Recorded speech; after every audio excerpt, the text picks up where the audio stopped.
Sri Ghulam Nabi Azad ji to initiate the discussion.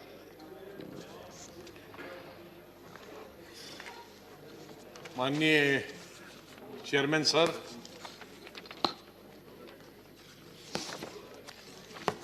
आज जो bill यहाँ सदन के सामने रखा गया है वो जम्मू कश्मीर का जो काडर है, आईएएस, आईपीएस, आईएफएस, उसको गोवा, मिजोरम और अरुणाचल प्रदेश के काडर के साथ मर्ज करने के लिए जो कानून बनाया जा रहा है, उस कानून के बारे में अगर ये नॉर्मल यूनियन टेरिटरी होती तो शायद मुझे कोई आपत्ति नहीं होती, लेकिन जैसे कि सदन में बताया गया है, माननीय प्रधानमंत्री जी ने, माननीय गृह मंत्री जी ने, कि जम्मू कश्मीर की स्टेट को यूनियन टेरिटरी का दर्जा कुछ समय के लिए दिया गया था और उसके बाद जम्मू कश्मीर को दोबारा से स्टेटहुड दी जाएगी।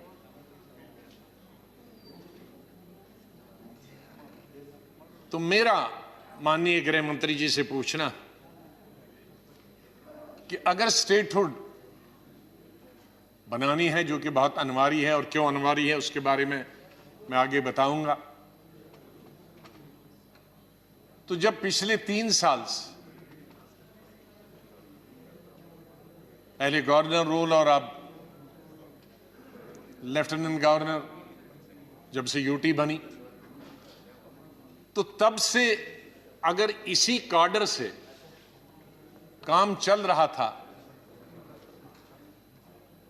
तो अगर आपने स्टेटहुड देनी है कुछ महीनों में, तो जब इतने साल चल रहा था उसी काडर से काम, तो इसको आप मर्ज करने की क्या जरूरत? उससे एक बड़ी शंका पैदा होती है कि गवर्नमेंट ऑफ इंडिया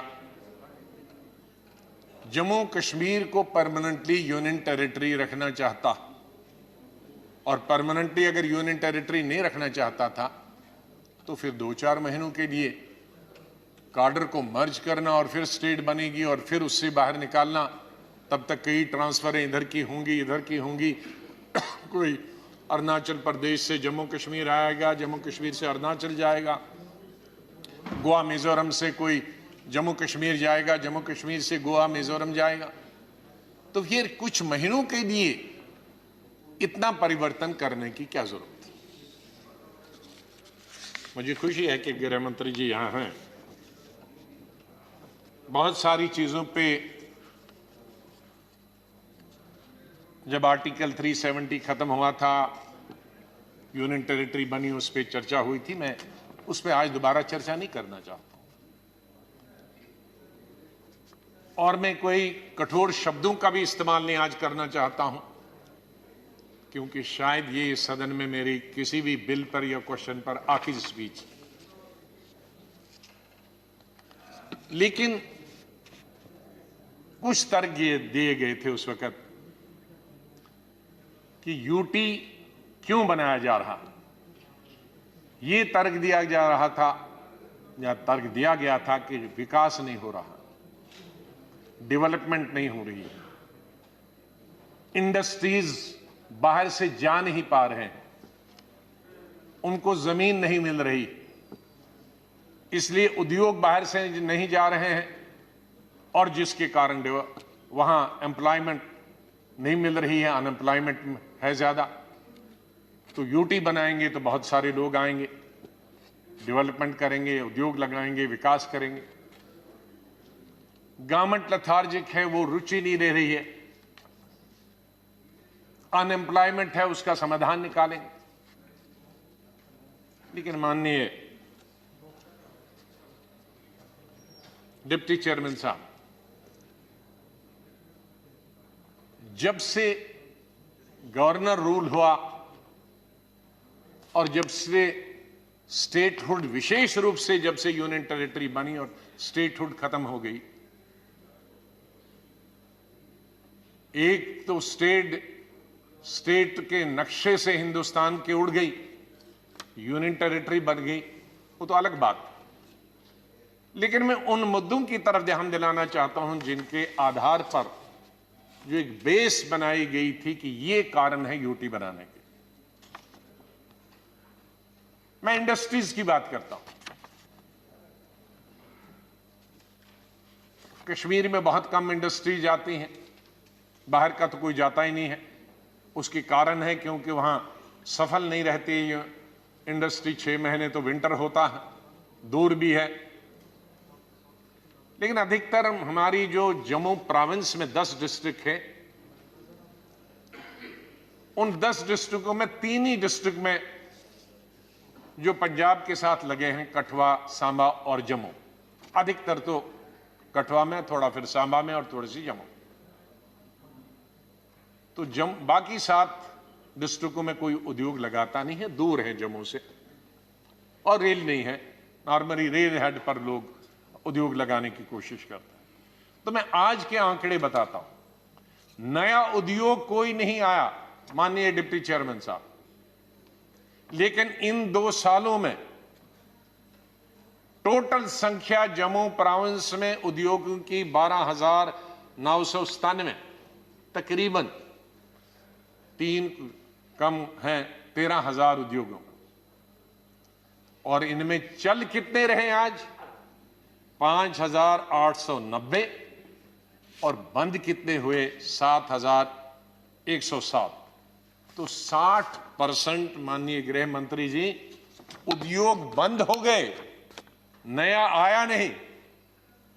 तो ये तर्क कहां? उसका मतलब है कि वो तर्क जो दिया गया था कि हम यूटी बनाएंगे, बाहर से आएंगे, मैं ये कहता हूं ये सब बाहर के थे। ये कोई पंजाब के थे, कोई हरियाणा का था, कोई दिल्ली का था, कोई बंबई का था। तो यूटी बनाने के बाद कोई नया आया नहीं। यूटी बनाने के बाद जो पुराने थे वो भी चले गए, क्योंकि अनसर्टनिटी है, इंसेंटिव्स खत्म किए गए। फिर ये जो 1-1.5 साल से 5 अगस्त 18 से जो गतिरोध बनता रहा, तो लोग भागी गए क्लोज। तो इसलिए मैं ये बताना चाहता हूं कि ये फार्मूला ठीक नहीं था। माननीय डिप्टी चेयरमैन साहब, डेवलपमेंट ठप हो गया, कोई डेवलपमेंट नहीं। टेलीविजन में हो सकता, लेकिन रोड पे कोई डेवलपमेंट नहीं। सड़कों की कंडीशन बहुत खराब। यहां तक मैं नेशनल हाईवे का जिक्र कर रहा था कल या परसों किसी विषय पे चर्चा करते हुए कि एक स्ट्रेच है 30 किलोमीटर का बटोद से बानहाल तक, वो 7 साल से नहीं बन रहा। तो हमारा नेशनल हाईवे ही बंद रहता है साल में, बरसात में 2-3 महीने और 2-3 महीने विंटर में, तो 4 महीने नेशनल हाईवे ही बंद होता है। हमारे बॉर्डर एरियाज पे, उसमें ज्यादा मैं उल्लेख नहीं करना, मैं आज ही बता चुका हूं कि कितने सीज फायर वायलेशन बढ़ गए। पिछले साल 5,000 से ज्यादा, उससे पिछले साल 3,000 से ज्यादा, उससे पिछले साल तकरीबन 3,000, जिसकी वजह से हमारे जम्मू, सांबा, कठुआ, राजौरी, पुंछ में बहुत नुकसान होता है। किसानों का भी, लोगों का भी, जान माल का नुकसान होता है। 5 मरले जमीन बॉर्डर के दूर देनी थी, बॉर्डर से जहां लाइन है, ताकि जब भी फायरिंग होती तो वो बच सकते, वो अभी तक नहीं हुआ। वाटर सप्लाई की बड़ी प्रॉब्लम है। कभी भी ये आप अंदाजा लगा सकते हैं कि जम्मू कश्मीर में वाटर सप्लाई की, उसका कारण है कि कोई न कोई नए तजर्बे होते हैं जम्मू कश्मीर में। पहले जब जो इरिगेशन का और या वाटर सप्लाई का जब टेंडर्स निकलते थे, तो उसमें प्रिक्योरमेंट डिपार्टमेंट 70% करती थी और 30% वेजेस कंट्रैक्टर लगाता था। मैंने पाइप्स का मैं उदाहरण देता था, तो वाटर सप्लाई वाले 70% पाइपें खरीदते थे। एक तो सस्ती खरीदते थे, सरकार की खरीदती थी, एक जगह खरीद। अब ये निकला कि नहीं, 70% नहीं, 100% कंट्रैक्टर खुद खरीदेगा। उससे क्या होता है कि कंट्रैक्टर ढूंढता रहता है कहां मुझे मिलेगी। सरकार खरीदती थी एक ही वगैरह, तो एक ही सरकार बांट देती थी कहां कंट्रैक्टर। और दूसरा उसमें क्या गलती की कि अगर कहीं टूट गई पाइप, फट गई पाइप, तो डिपार्टमेंटल जो काम होता था रिपेयर का, अब वो डिपार्टमेंटल रिपेयर नहीं होगी, उसके लिए भी टेंडर निकलेगा। तो तब तक उसको प्यासा रहना है, तब तक उसको वाटर सप्लाई के। तो अगर डिपार्टमेंट होला था तो उसी रातों रात उसको दूसरी पाइप लगाता, जोड़ देता। नहीं, उसके लिए भी अब क्या कहते हैं, टेंडर निकलेगा।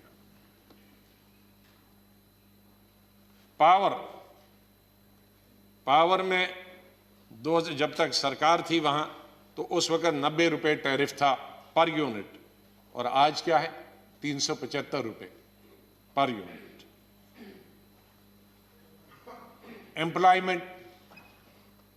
एम्प्लॉयमेंट तो भयंकर बढ़ गई है, क्योंकि जैसे मैंने कहा कि एम्प्लॉयमेंट बढ़ने के क्या रीजन है, 3-4 रीजन। कश्मीर का अलग रीजन है, जम्मू का अलग रीजन है।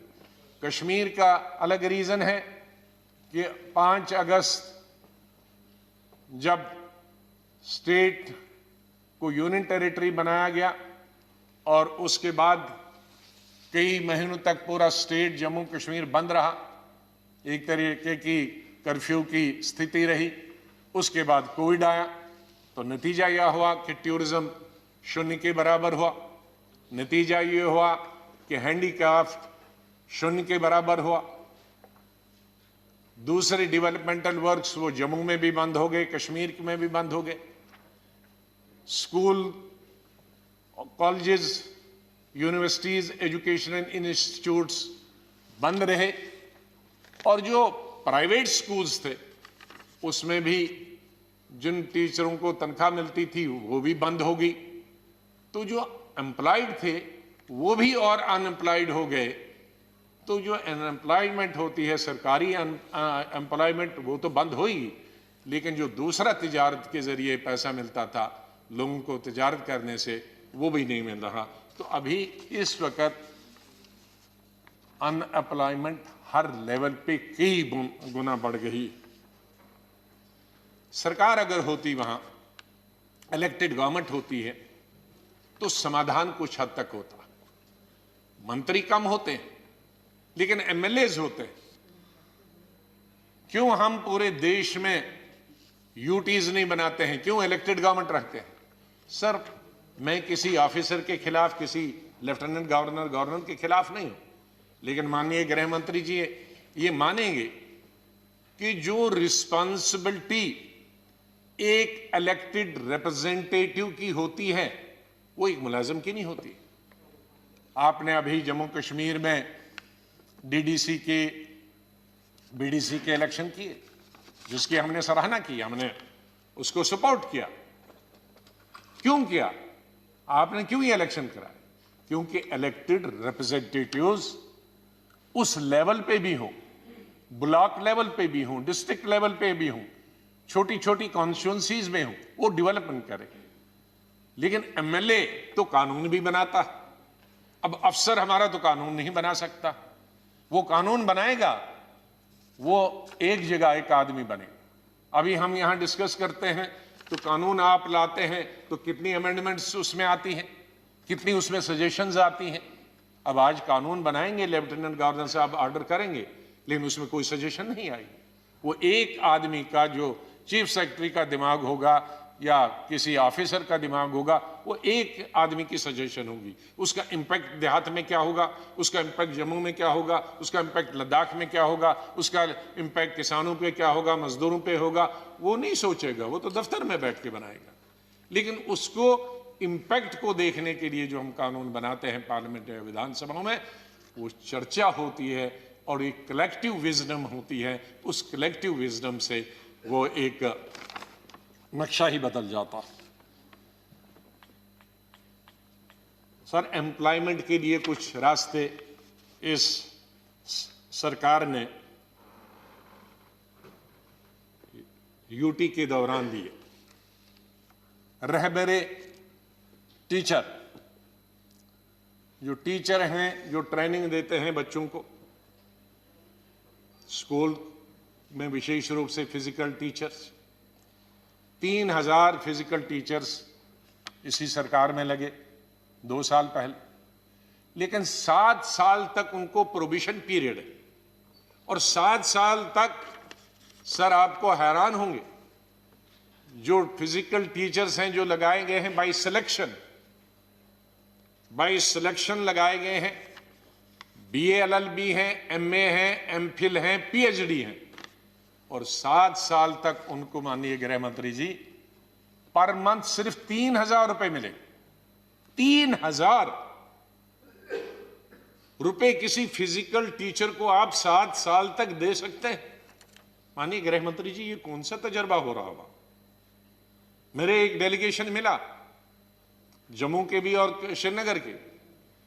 एक की 2 लड़कियां थी, दूसरे के एक लड़का और लड़की थी, तीसरे की एक लड़की थी।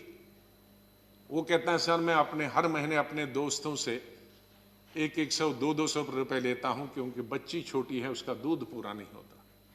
माननीय गृह मंत्री जी, आप इसकी तरफ ध्यान दीजिए कि प्रोबेशन तो होता है, 6 महीने का होता है, 1 साल का होता है, लेकिन 7 साल का फिजिकल टीचर का प्रोबेशन में सिर्फ 3 महीने, वो तो आधी नौकरी।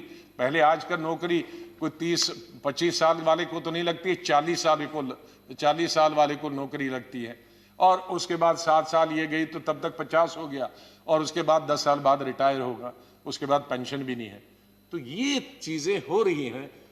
अब अगर वहां विधानसभा होती तो इन लड़कों को कश्मीर और जम्मू से मुझे मिलने के लिए नहीं आने की जरूरत पड़ती, वहां एमएलए होता, मिनिस्टर होता, चीफ मिनिस्टर होता। लेकिन कहते हैं हम दफ्तर, हमें अफसरों के पास टाइम नहीं मिलता है, इसलिए स्टेटहुड जरूरी है। और कोई चीफ मिनिस्टर किसी को शौक होगा, उसके लिए नहीं है, ये लोगों के समाधान के लिए, उसको पानी मिले, उसको बिजली मिले, उसको नौकरी मिले, उसका रोजगार मिले, इसके लिए माननीय गृह मंत्री जी ये जरूरत। स्टाफ, अभी कोरोना से हम लड़ रहे हैं पूरा देश। अभी माननीय प्रधानमंत्री जी ने बहुत सारे समय कोरोना पर दिया, ठीक है, गौरव को बहुत, देश को बहुत गौरव है कि वैक्सीन बना है हमारे साइंटिस्ट में, उसका सब लाभ उठा रहे हैं, देश और दुनिया लाभ उठा रही है। लेकिन ऐसे वक्त में भी जब कोरोना से जैसी बीमारी से हम जूझ रहे हैं, हॉस्पिटल में स्टाफ नहीं है। ये भी एमएलए अगर होता और मंत्री होता तो कई मीटिंगें होती और तुरंत स्टाफ लगाया होता। ट्रेंड लोगों की कमी नहीं है, स्पेशलिस्ट ट्रेंड है, एमबीबीएस लड़के और लड़कियां अनएम्प्लॉयड है, मेडिकल असिस्टेंट्स अनएम्प्लॉयड है। माननीय डिप्टी चेयरमैन साहब, हमारे कोई 2500 के करीब मेडिकल असिस्टेंट और फार्मासिस्ट हैं जो सरकारी नौकरी में, लेकिन 15,000 और लड़के और लड़कियां ट्रेनिंग करके, मेडिकल असिस्टेंट की और फार्मासिस्ट की ट्रेनिंग करके बैठे हुए हैं, लेकिन उनकी स्टेट फार्मेसी जो एक्ट है उसको रजिस्टर नहीं करता। तो जब इतनी जरूरत है, एक तरफ से हम इंस्टीट्यूशन बनाते हैं कि ज्यादा से ज्यादा ट्रेनिंग दी जाए, MBBS, MD, medical assistant, pharmacist, ताकि गांव तक पहुंच जाए, और यहां जम्मू कश्मीर में 15,000 ट्रेनिंग करके बैठे हैं और किसी ऑफिसर को फुर्सत नहीं है कि ये इनको परमिशन दे फार्मेसी एक्ट के तहत। इसलिए स्टेटहुड जरूरी है कि जो इन लोगों तक पहुंच जाए। अनएम्प्लॉयमेंट जो है पहले से है सर, क्यों हम आर्टिकल 370 में ज्यादा कुछ नहीं बचा था। आर्टिकल 370 में 2 ही चीजें बची थी। एक तो बाहर वाला कोई भी व्यक्ति वहां नौकरी नहीं कर सकता था, मतलब वहां के स्टेट आईएएस आईपीएस तो कर सकता था, लेकिन बाकी मुलाजिम नहीं कर सकता, और वहां जमीन नहीं खरीद सकता। लेकिन आज कि ग्रामीण बैंकों में बाहर के लोग आ गए हैं, नौकरी कर रहे हैं। सर क्यों नहीं बाहर का कर सकता था? कोई ऐसा नहीं है कि वहां कोई आसमान से जम्मू कश्मीर उतरा था तो वहां कोई जा नहीं सकता और जम्मू कश्मीर वाले पूरे हिंदुस्तान में जा सकते। सर ये आज के जमाने नहीं थे, महाराजा हरि सिंह के जमाने से था। 1925 आजादी से कई साल पहले। उसका कारण है, मैं कह चुका हूं इस सदन में, कि जम्मू कश्मीर में या तो पहाड़ है या फॉरेस्ट, जमीन न होने के बारे में न होने के बराबर है। मेरे बहुत सारे साथी जब यूटी बनी पार्लियामेंट के अंदर, उन्होंने कहा कि हम जमीन वहां खरीदेंगे, बहुत सस्ती होगी। मैंने कहा मैं तो नहीं खरीद पाया, आप खरीदो। मैंने कहा ये गलत फहमी है आपको कि वहां जमीन सिर्फ कश्मीर जम्मू कश्मीर वाले खरीद सकते हैं, तो आप एकड़ों की जमीन से। मैंने कहा जम्मू शहर में और श्रीनगर शहर में आपको मालूम है जमीन एकड़ पर एकड़ क्या है? कहा नहीं होगी 30-40 लाख। मैंने कहा 30-40 नहीं, 40-50 करोड़, 40-50 करोड़ की 1 एकड़ जमीन आपको जम्मू शहर या श्रीनगर शहर में मिलेगी, क्योंकि जमीन नहीं है। हमारी सब जमीन फॉरेस्ट और पहाड़ है, तो थोड़ी सी जमीन है। तो महाराजा हरि सिंह ने उसको इसलिए नहीं रखा था कि जमीन ही नहीं है, तो अगर ये जमीन कोई बाहर वाला ले जाएगा तो ये कहां जाएंगे, ये क्या खाएंगे। इसी तरह से नौकरी क्यों बाहर वाला ये प्रोविजन रखा गया था कि नहीं जाएगा, क्योंकि हिंदुस्तान का आखिरी हिस्सा जहां हिंदुस्तान खत्म होता या हिंदुस्तान जहां से शुरू होता, एक तरफ फिर पाकिस्तान है, एक तरफ से चीन है। तो इतना दूर जहां रेल की अभी कश्मीर तक सुविधा नहीं है पहुंचने की, गाड़ियों में जो माल जाता है तो सबसे महंगा बना हुआ गुजरात से जाएगा, तमिलनाडु से जाएगा, बंबई से जाएगा। ट्रेन जहां तक है वहां तक तो ठीक है भाड़ा में, वहां से ट्रकों में जाना है तो इसलिए महंगा डबल हो जाता है। वहां कोई उद्योग नहीं बना, अनसर्टेनिटी की वजह से। दुर्भाग्य है कोई बड़ा उद्योग नहीं है। ये छोटे छोटे उद्योग जो मैंने ये 12,000 गिने, ये 12,000 उद्योग सर ये एंसिलरी होंगी किसी एक उद्योग के, गुजरात के या बंबई वाले के, जिनमें बेचारे 10-15 लोग काम करते हैं। ये छोटे छोटे उद्योग, इन्हीं पे हम गुजारा करते हैं। बड़ा उद्योग नहीं। जब बड़ा उद्योग नहीं है तो नौकरी नहीं है। तो इसलिए वहां जो एम्प्लॉयमेंट है वो एक उद्योग के तौर पे काम करते हैं। वहां कोई उद्योग नहीं है तो यही एक उद्योग। अगर उद्योग नहीं होता तो एमफिल पढ़ा हुआ लड़का कश्मीर का और जम्मू का, पीएचडी करा हुआ लड़का जिसके 2 बच्चे हों, 3,000 लड़के, ये 3-3 हजार रुपए पे 7 साल काम करते नहीं करते। तो इसलिए मेरा निवेदन है माननीय गृह मंत्री जी से कि जम्मू कश्मीर। माननीय लोग इस समय पहले खत्म हो चुका है। समय बहुत पहले खत्म। मैं 2-3 मिनट में खत्म। मैं आपसे यही निवेदन करूंगा कि जम्मू कश्मीर में जितना जल्दी आप स्टेटहुड देंगे और उसके बाद इलेक्शन करें। स्टेटहुड से पहले इलेक्शन करेंगे तो फिर मामला खराब होगा। मैं अलग से वो आपको बात करूंगा किसी वक्त बैठ के, उसके नेगेटिव पॉजिटिव क्या नतीजे निकलेंगे। यहाँ वो नेगेटिव चीज़ें मैं यहाँ नहीं कहना चाहता हूँ, अच्छा भी नहीं है, लेकिन पॉजिटिव रहेगा। तो इन चीज़ों का मैं परसों यहाँ राष्ट्रपति के अभिभाषण पर यही कह रहा था कि जम्मू कश्मीर बॉर्डर स्टेट, जिस तरह का टेंशन और जिस तरह का हमारा दुश्मन दोनों तरफ से, पाकिस्तान की तरफ से भी और चाइना की तरफ से वहाँ हमारे सर पे बैठा हुआ है, तो कोई भी अक्लमंद आदमी यही कहे, सरकार यही करेगी कि कम से कम उनसे तो निपटते रहेंगे, लेकिन यहाँ के अपने देश के लोग जो बॉर्डर पे हैं वो तो हमारे साथ पीछे खड़े रहे, जिस तरह से आज तक खड़े रहे, जिस तरह से 1947 में कश्मीर के लोग खड़े रहे। जब तक फौज बाद में पहुंची 27 अक्टूबर को, लेकिन तब तक 20 दिन तो कश्मीर के लोगों ने, मैं आपको भेजूंगा, मुझे एक बुक किताब मिली तब की, जिसमें और पहली दफा मैंने देखा जिसमें लड़कों की अगली ये ट्रेनिंग दी जा रही है बच्चों को, बंदूक में 3 था नॉट 3, मैंने पहली दफा शायद हिंदुस्तान में कैसा नहीं हुआ, वो उस बुक में औरतों की एक मलेशिया बनाई गई, उनको वो उनकी बंदूकें हैं, उनको सिखाया जा रहा है कि ये जो रजाकार आ रहे हैं उनको रजाकार कह रहे हैं उधर से पाकिस्तान को, उनको फायर कैसे करना। मोहल्ले मोहल्ले की कमेटी बनाई।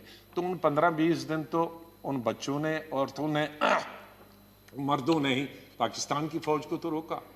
तो उससे बड़ा टेस्ट क्या होता था, जबकि मजहब की बुनियाद पर पाकिस्तान और हिंदुस्तान बनाए गए थे।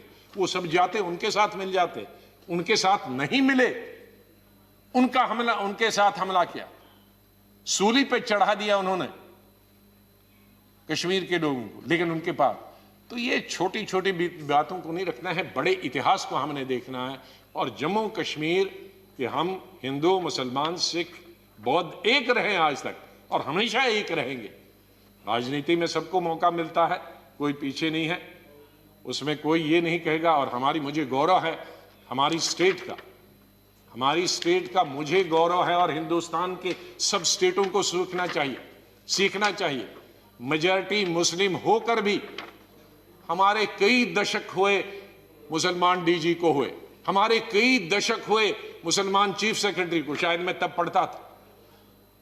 हमारे 80% जब गवर्नमेंट भी होती है मुस्लिम चीफ मिनिस्टर होते हैं, 70% हमारे ऑफिसर्स नॉन मुस्लिम होते हैं। मैंने आज तक कोई चीफ मिनिस्टर नहीं देखा मुझसे लेकर और ये कहते हैं चाहे मुफ्ती मोहम्मद सईद हो, उमर अब्दुल्ला हो, फारूक अब्दुल्ला, जिसका प्रिंसिपल सेक्रेटरी हिंदू ना हो, जिसका चीफ सेक्रेटरी हिंदू ना हो, जिसका डीजीपी हिंदू ना हो, जिसके आधे से ज्यादा 2/3 ऑफिसर जो हैं, चाहे वो डीसीज और एसपीज, वो हिंदू ना हो। हमारे ये नहीं है, कभी हमने नहीं सोचा है।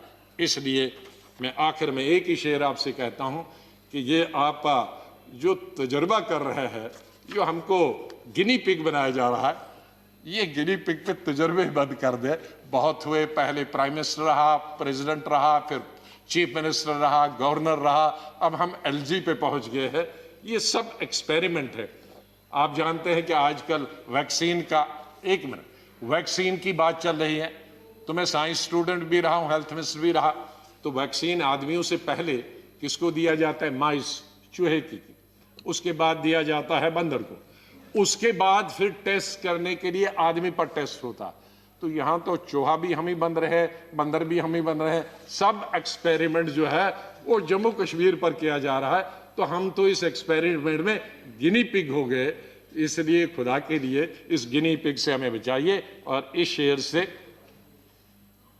एक रात से, ये गृह मंत्री जी के लिए शेर, एक रात से, अब रात नहीं है, अब शायर ने बताया है रात, तो उसका कोई दूसरा किस्सा होगा रात वाला। शायर तो आप जानते हैं, लेकिन यहां तो दिन में हुआ था, माननीय गृह मंत्री जी ने कहा था, लेकिन शेर जो है वो समझ जाएंगे गृह मंत्री जी। एक रात से आपने उम्मीदों पे क्या रखा है? एक रात से, जब आपने कहा था स्टेट बनेगी, उसके बारे में बताता हूं। एक रात से आपने उम्मीदों पे क्या रखा है? हमने आज तक चिरागों को जला रखा है। कि हम तब से उम्मीद लगा के बैठे हैं कि कब आएगी, अभी आएगी, अभी आएगी। तो इसलिए अगला जो सेशन है उसमें मैं नहीं होगा भाषण करने के लिए। उसमें हमारी तरफ से आपको ये बहुत बड़ी गिफ्ट होगी कि अगले सेशन में ऐसे जो बजट का अगला सत्र है उसमें आप स्टेटहुड का, जम्मू कश्मीर का बिल लाएं और हमारी तमाम हमारा समाधान होगा और हमारी तमाम मुश्किलात दूर हो जाएंगी। बहुत बहुत धन्यवाद आपका गृह मंत्री जी। धन्यवाद माननीय एलओपी श्री दुष्यंत गौतम जी।